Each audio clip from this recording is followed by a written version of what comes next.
목포 해양안전심판원 특별심판부가 지난해 11월 내놓은 세월호 참사에 대한 재결서입니다. 심판부는 참사 원인과 관련해 조타장치 고장으로 인한 선체의 급격한 선회, 그리고 무리한 증개축으로 복원력이 낮아진 상황에서 허용량보다 2배나 많이 실린 화물 등 선체 자체의 복합적 요인이 원인으로 작용했다고 판단했습니다.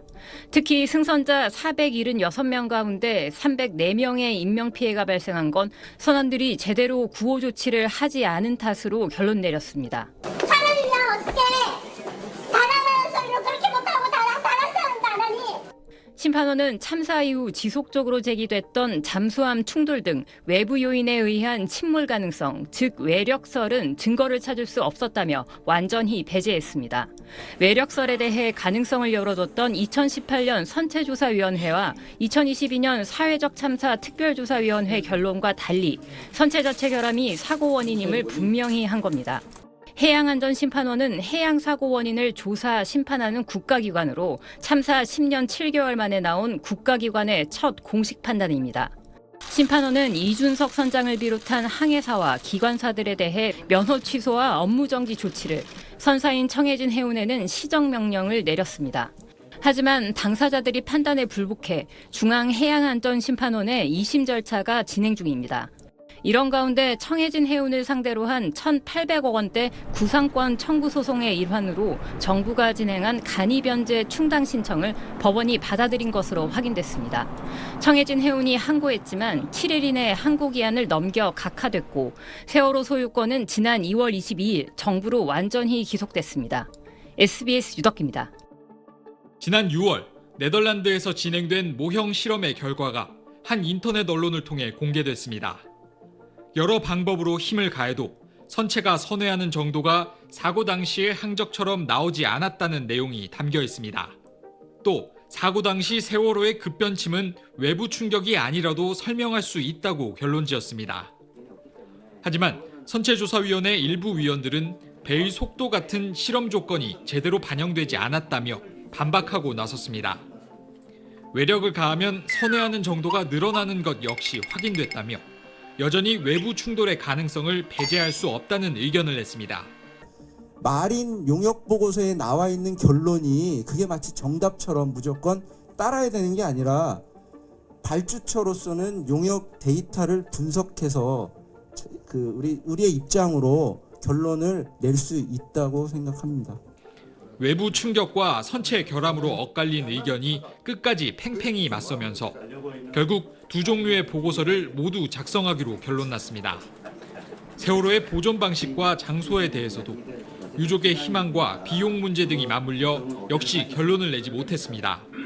세월호 선체조사위는 오는 6일 마무리 기자회견을 끝으로 1년 1개월의 활동을 마칩니다. 침몰 원인을 규명하는 과제는 제2기 특별조사위로 넘어가게 됐습니다. SBS 화강윤입니다.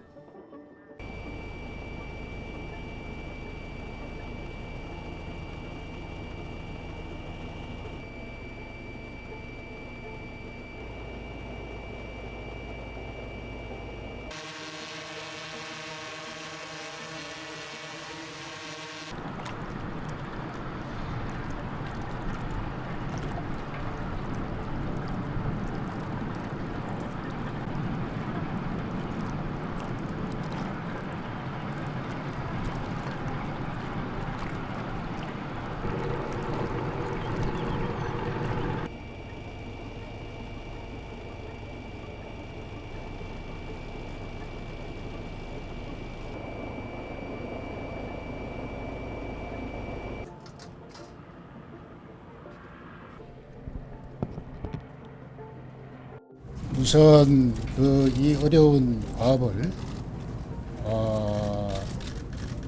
정말 어려운 역경을 헤치면서 아무런 사고 없이 이렇게 무사히 성공하게 되었다는 점에 대해서 대단히 감사드리고 현대상호중공업에 감사드리고 저 또한 선조위원장으로서 기특이 하려고 합니다.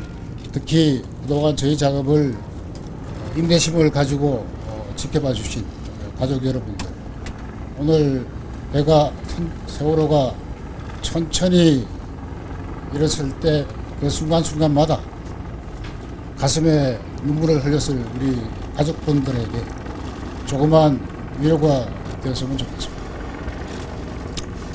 세월호 참사는 우리가 통상의 재난이 아닌 국가적이요 사회적인 참사입니다. 저희가 오늘 이 직립 작업을 하는 이유는 바로 이와 같은 사회적 참사, 대형 재난을 재발해서는 안 되겠다는 어떤 각오를 다지기 위해서 저희들이 그 상징으로서 추진해왔고요. 그동안 우리 정부가